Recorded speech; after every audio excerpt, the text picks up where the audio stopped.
The shot never comes. For nearly an hour, a German sniper in Normandy has watched a gap in a hedgerow where two American soldiers crossed earlier in the morning. He has the range, he has concealment, he has a clean field of fire, and he has something he trusts even more than his rifle. A pattern. Except the pattern refuses to come back. The first American crossed near the gate. The second used the sunken lane. The next man appears 50 yards away, cuts behind a stone wall, and disappears through another field. The sniper keeps watching the old route. Nothing. The next day he chooses a different position and begins again. A pair of Americans moves toward a farmhouse. He marks the line in his mind. He waits for someone to repeat it. No one does. The problem is not that he cannot hit them. The problem is that he cannot predict where they will be. And that attacks the part of his profession that matters before the trigger is ever touched. German sniping had been refined in a war where observation could turn human habit into a weapon. American scouting and patrolling doctrine was arriving in France with a rule designed to make habit harder to read. On February 6, 1944, the United States War Department published Field Manual 2175, Scouting, Patrolling, and Sniping. Buried inside its patrol guidance was a dry instruction about the return leg of a mission. Return route. The scout should not return by the same route. His best guide to his return is his memory of the landmarks passed on the way out. It sounds small. It was small. But small rules can become large battlefield effects when thousands of frightened men repeat the rule instead of repeating the route. To understand why that mattered, you have to understand what a German sniper was actually trying to do. Not shoot faster, not win a cinematic duel, read behavior. On the Eastern Front, German sniping developed under brutal pressure. When the invasion of the Soviet Union began in 1941, the Wehrmacht did not yet possess the mature sniper system it would build later in the war. Soviet marksmen made the cost of that weakness obvious. Officers, runners, machine gun crews, observers, and men moving supplies could be singled out from concealed positions. The German response was not simply to issue more scoped rifles. It was to formalize a craft of patience. By 1942 and 1943, German sniper instruction increasingly emphasized camouflage, fieldcraft, target selection, observation, and the disciplined use of time. A successful sniper learned the enemy before he tried to kill the enemy. He watched where food came from, where messages moved, where water was carried, where sentries paused, where men stepped around wire, where a communication trench forced traffic through the same few openings. Every repetition added another line to an invisible map. That map was the real weapon.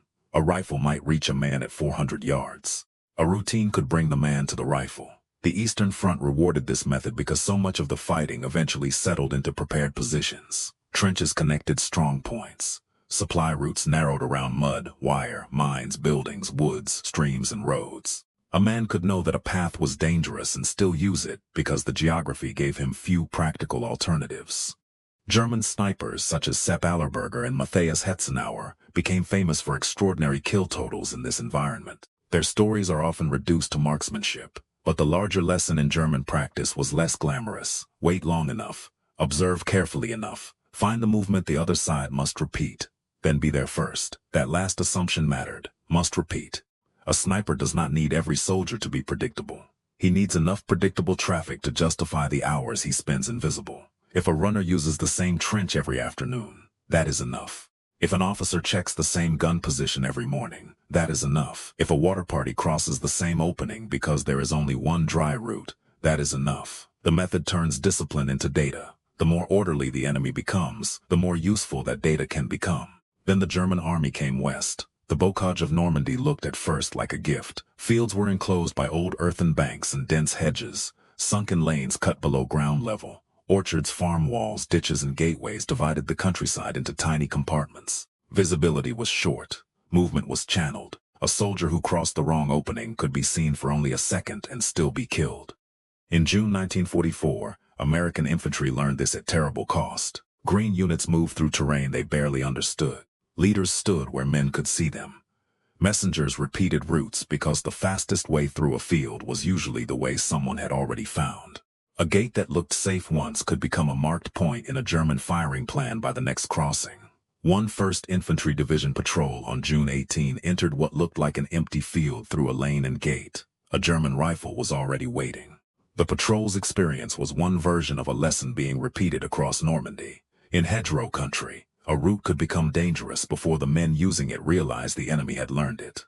Mortars and artillery, caused the majority of American casualties in Normandy. Snipers were not the dominant killer, but their psychological effect was enormous because the danger felt personal. A shell could fall anywhere. A sniper seemed to have chosen you. For German marksmen, those first weeks could confirm everything they had learned in the East. Americans did repeat openings. They did expose officers. They did reuse lanes. They did make mistakes that patience could exploit. The system still worked. And that early success made the next phase harder to understand, because combat changes doctrine in one of two ways. Sometimes doctrine collapses under reality. Sometimes reality finally explains what doctrine meant. For many American riflemen, the instruction not to return by the same route may have sounded like another rule in a manual until they watched what happened to someone who ignored the principle. Then the sentence acquired a face. A sergeant hit near a gate. A runner shot on a lane already used that morning. A lieutenant exposed where the platoon had crossed before. A burst of rifle fire into a gap everyone had started treating as normal. Combat supplied the reason. The manual supplied the behavior. The survivors connected them. A route, once used, had to be treated as information the enemy might now own. That did not mean every soldier wandered randomly across the countryside. It meant the route itself was no longer neutral. The ground remembered. The enemy might be watching the place where you had taught him to watch. So patrol leaders began to think in alternatives. Go out through the orchard and come back behind the wall. Approach the farmhouse from the ditch and leave through the trees. Cross the lane at one point and return farther down. If a gap had been used, look for another gap. If a trail was obvious, assume someone else had already noticed why it was obvious. The discipline was not to improvise without purpose. The discipline was to deny the enemy a reusable answer. That difference matters because German sniper training was also disciplined. The two armies were not divided by order on one side and chaos on the other. They were applying order to different things. The German sniper repeated a method: observe, map, wait, exploit. The American patrol repeated a rule: do not give the observer the same geometry twice if you can avoid it. One system accumulated pattern. The other tried to contaminate pattern. And in a contest between those two systems, a missed opportunity could matter as much as a missed shot. A sniper who watches a gate for 6 hours and sees no repeat traffic has lost 6 hours. He may never fire. He may move and find another lane. That is not dramatic in a casualty report, but it is strategically important because a sniper's greatest multiplier is not his rifle. It is the ability to convert patience into certainty. Route variation reduces the certainty. It forces him to spend more time searching for new patterns. It reduces the number of shots one prepared position can produce, and every relocation creates another chance to be seen. By late summer 1944, the Americans had broken out of the Normandy lodgment and were pushing across France. The terrain changed. The basic problem did not. A road junction could be watched. A wall opening could be watched. A bridge approach could be watched. A track through woods could be watched. But traffic did not have to present itself in the same way every time. The principle traveled with the infantry because it required almost no equipment, no special rifle, no radio, no artillery battery, no new vehicle, only memory and a decision. That made it unusually resilient. If a platoon lost its radio, the rule still worked. If an officer was killed, a sergeant could reinforce it. If a replacement had been in Europe for only a week, a veteran could show him why the shortest path was sometimes the most expensive path. There was also a limit. Route variation could not erase geography, and nowhere was that clearer than the Hurtgen Forest. By the autumn of 1944, American forces were fighting through dense woodland along the German frontier. The forest compressed movement brutally. Steep ridges, deep ravines, mines, mud, few useful roads, trails that looked less like choices than necessities. The fighting was punishing. American casualties climbed into the tens of thousands across the campaign. Artillery and mortars tore through trees and turned splinters into secondary missiles. Machine guns covered approaches. Mines and booby traps punished men who stepped away from established ground. Cold and exhaustion degraded units before the enemy even fired. This is important because it prevents the route rule from becoming a myth. Variation was not magic. A man who left a trail to avoid a sniper could step into a mine. A unit that avoided a road might lose speed, coordination, or contact. A forest could offer 10 theoretical routes and only 2 practical ones. Doctrine could reduce one kind of vulnerability while exposing another. That trade-off is the proof that this was a real battlefield practice, not a talisman. The question was never, can we become unpredictable everywhere? The question was, where can we deny the enemy a repetition without creating a worse problem? In the Hurtgen, that decision could be made in yards. A patrol steps off a used track and threads between trees. The next patrol uses a shallow depression. A runner returns behind a different stand of fur. A forward observer shifts his approach to a position because one route has already drawn fire. The forest still channels movement, but the channel becomes wider than a single line. For a sniper trained to wait on a precise point, that matters. He can watch the trail. He cannot watch every tree at once. The American formations fighting there still suffered devastating losses. But the same terrain that gave German marksmen concealment also gave American infantry fragments of concealment between the routes everyone expected them to use. Then another American habit made the sniper's problem worse. Once a shot was fired, it could become information. American units were increasingly capable of combining riflemen, observers, radios, and responsive artillery in a way that made a prepared sniper position dangerous after the first shot. The details varied by unit and situation. The principle did not. A rifle cracks. Someone notes the direction. Someone watches the muzzle area. A forward observer gets a probable location. The information moves to supporting fire. And now the man who had spent hours turning one bush, one tree line, or one hedge into a safe nest has to ask a different question.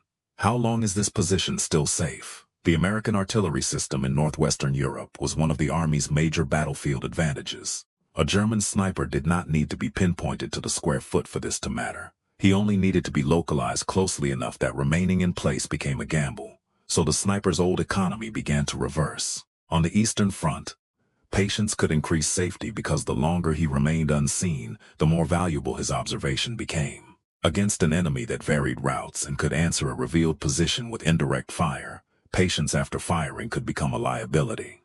The position that took hours to prepare might have a much shorter useful life after the rifle cracked. That did not make German snipers helpless. Far from it, they adapted. They used alternate firing points. They moved more often. They changed observation routines. They shortened the time between firing and relocation. A professional adapts when the profession stops paying the way it used to.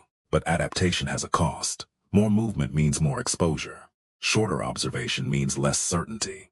More positions require more preparation. A shrinking army has fewer trained men to spread across the front. A retreating army has less time to build the perfect hide. The Germans could modify technique. They could not restore the battlefield that had made the old technique so efficient. This is the part often lost when sniper stories become contests between famous marksmen. The decisive contest was not always rifle against rifle. It was information against information denial. The German observer wanted repeated behavior because repeated behavior predicted future behavior. The American route rule attacked the quality of that prediction. Then American counter-sniper methods attacked the observer once he revealed himself. One reduced his opportunities. The other raised the price of taking them. Together they changed the arithmetic. A sniper might still kill the first man. The system was designed to make it harder for him to know where the second would appear. And once he fired at the first, he had to assume someone was now learning him. That symmetry is what made the collision so sharp. The German sniper studied American movement. The Americans studied the shot. Both sides were hunting patterns, but only one side was deliberately trying to prevent its own movement from becoming a stable one. Consider the hedgerow again. The German sniper chooses a firing lane because the lane has three advantages: concealment, visibility, anticipated traffic. Take away the anticipated traffic and two advantages remain. He is still hidden, he can still see, but he has to wait for chance. A sniper system built around certainty begins to drift toward opportunity shooting. That is a loss of efficiency even when the shooter remains lethal. Now consider the American patrol. Variation has costs. It is slower, it demands memory, it can separate men, it can put them on rougher ground, it can make navigation harder at night. It can push them toward mines or unobserved obstacles. So the rule cannot simply mean, never touch the same piece of ground again.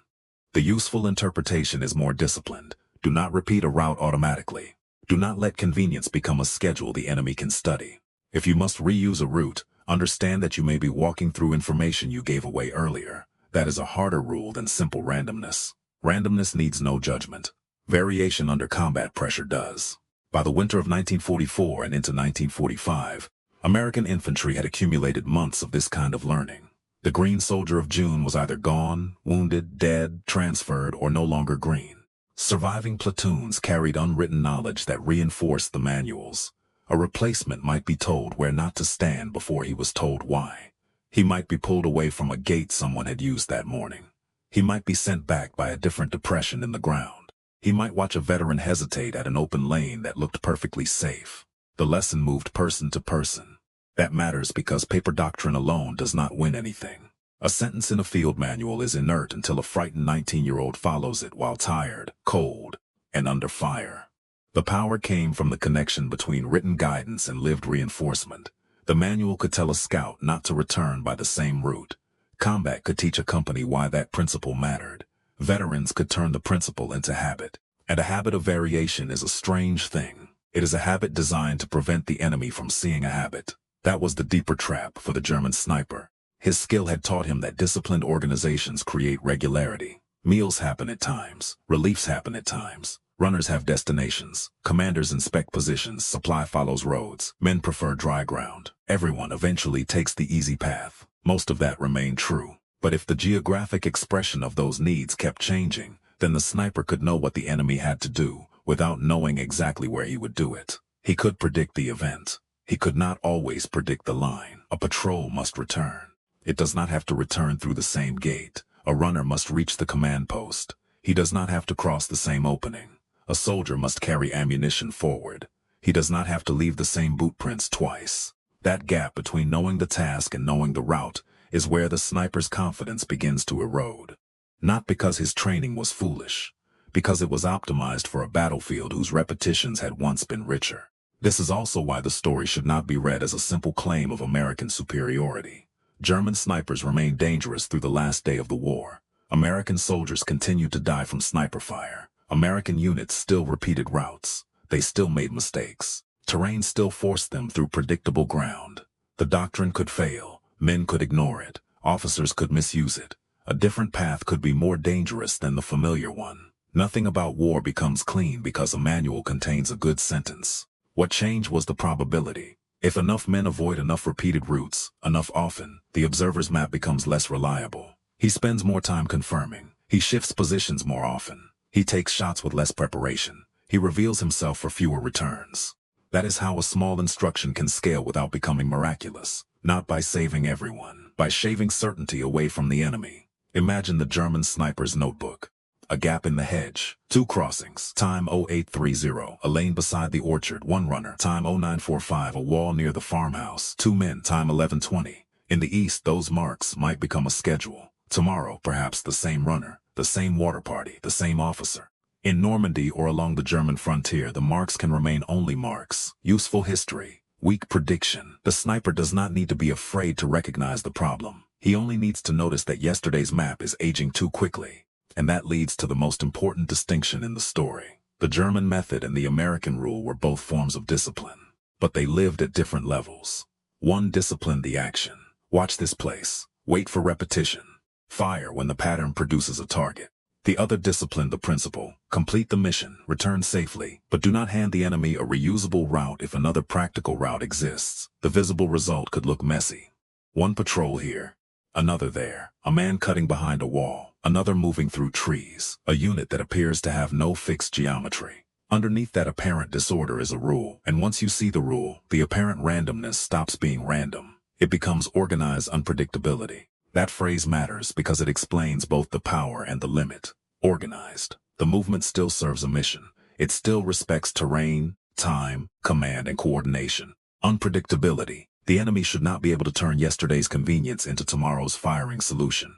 The rule is not glamorous enough to dominate histories of the campaign. It has no famous weapon attached to it, no single inventor standing beside it, no spectacular battlefield photograph. But that is exactly why it tells us something important about infantry war. Some advantages are not machines. They are decisions repeated at human scale. Where to step, which gate to avoid, whether to take the same lane back, whether the shortcut is still a shortcut after the enemy has watched you use it. The German sniper hears movement. He brings the scope onto the gap he has been watching. A helmet appears, then vanishes behind the hedge. He waits for the second man. Nothing. He shifts his eye to the lane. Nothing. Farther left beyond the wall, leaves move once. By the time he finds the motion, the American is gone. The sniper has not forgotten how to shoot. His rifle has not become less accurate. His camouflage has not failed. What failed is the conversion. Observation did not become prediction. Prediction did not become a target. And without that conversion, the entire chain produces less. A few minutes later, the sniper changes position. That movement is small. So was the sentence in the manual, but each forced movement carries cost. A boot on exposed earth, a branch displaced. A moment when the scope is not watching the lane. A new hide that has not been tested. A new angle that must be ranged. A new background that might silhouette the rifle. Another chance for an American observer to notice something that does not belong. The system has not been destroyed. It has been made less efficient. And in war, reducing the efficiency of a lethal specialist can save men who will never know why the shot did not come. That is the real scale of the rule.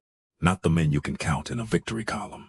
The men who crossed a field and were not where the enemy expected. The runner who returned behind another wall. The patrol that used a new gap. The replacement who was told, not that way. We used it this morning. No medal is awarded for a route not taken. No after-action report can list every bullet that was never fired. But the mechanism is visible. A profession built on reading repetition met an army that had written variation into its patrol doctrine, and then had combat teach the reason. The sniper kept looking for the third man on the same line. The line stayed empty. At dusk, a patrol comes back. The men do not retrace the boot prints they left at dawn. They return through another break in the hedge, 50 yards away. Behind them, the old path is still there. So is the sniper's field of fire, only the target is missing.